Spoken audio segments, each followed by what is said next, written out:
Mumbai cruise drugs party में फंसे आर्यन खान को 30 अक्टूबर तक न्यायिक हिरासत में जेल भेज दिया गया है। आर्यन खान ड्रग्स केस की जांच कर रहे एनसीबी के जोनल डायरेक्टर समीर वानखेड़े और महाराष्ट्र के कौशल विकास मंत्री नवाब मलिक अब इस मामले में आमने सामने आ गए हैं। आर्यन खान के ड्रग्स केस में फंसने के बाद से ही महाराष्ट्र सरकार के मंत्री नवाब मलिक समीर वानखेड़े पर तरह तरह के आरोप लगा रहे हैं।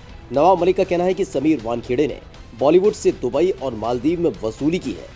मंत्री ने कुछ फोटो शेयर कर बताया कि कोरोना के दौरान पूरी फिल्म इंडस्ट्री मालदीव में थी, तब समीर वानखेड़े भी अपने परिवार के साथ वहां पर मौजूद थे। नवाब मलिक ने एनसीबी अधिकारी से उनकी दुबई और मालदीव यात्राओं के बारे में सरकार को बताने की बात कही। उन्होंने एक के बाद एक कई आरोप एनसीबी अधिकारी पर लगाए और कहा कि बॉलीवुड सेलिब्रिटीज से ये धन उगाही उन्होंने मालदीव और दुबई में की थी। नवाब मलिक ने एनसीबी अधिकारी को खुली चुनौती देते हुए साल भर के भीतर उनकी नौकरी छीन लेने की बात कही। उन्होंने एनसीबी अधिकारी पर नाराज होते हुए कहा कि जेल के भीतर देखे बिना तुम्हें देश की जनता खामोश नहीं होगी। कंट्रोल ब्यूरो के जरिए सुशांत सिंह की आत्महत्या के बाद एक विशेष अधिकारी को इस डिपार्टमेंट में लाया गया। आत्महत्या की जांच सीबीआई को दी गई। आत्महत्या या हत्या इसकी गुत्थी नहीं सुलझी, लेकिन पूरा खेल एनसीबी का फिल्म इंडस्ट्री में शुरू हो गया। रिया चक्रवर्ती को फंसाया गया फर्जी तरीके से। दर्जनों भर फिल्म अभिनेता अभिनेत्रियों की परेड कराई गई। कुछ लोगों को मुकदमे में फंसाने का प्रयास किया गया।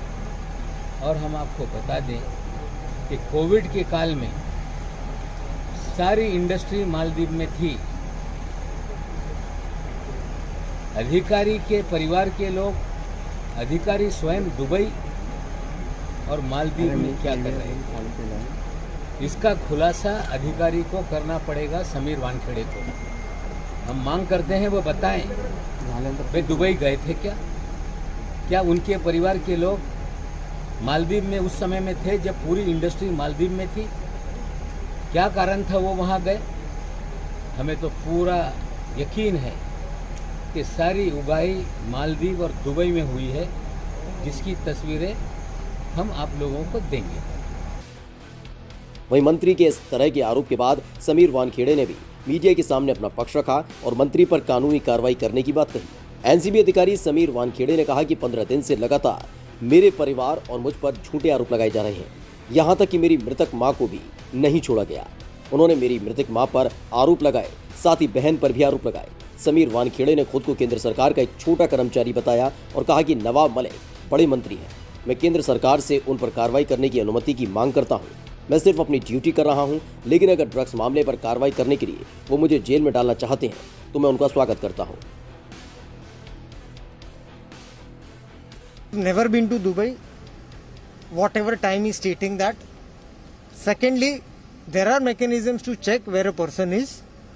So this is completely false. And I have never been to Dubai with my sister, what he is mentioning during the date and time.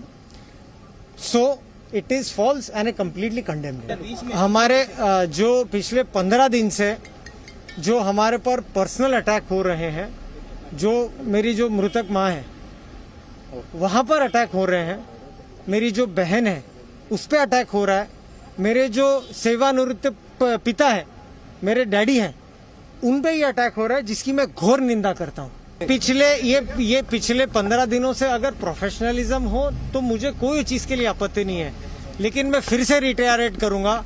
एक महिला, एक डेड महिला, उसके ऊपर आप एलिगेशन लगा रहे हो।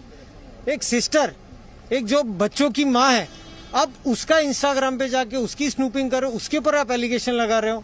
उसके ऊपर एक जो 77 इयर्स का एक वृद्ध है, रिटायर्ड पर्सन है, अब उस पर एलिगेशन लगा रहे हो। किस चीज के लिए? जस्ट आपके नेशनल सर्विस करने के लिए।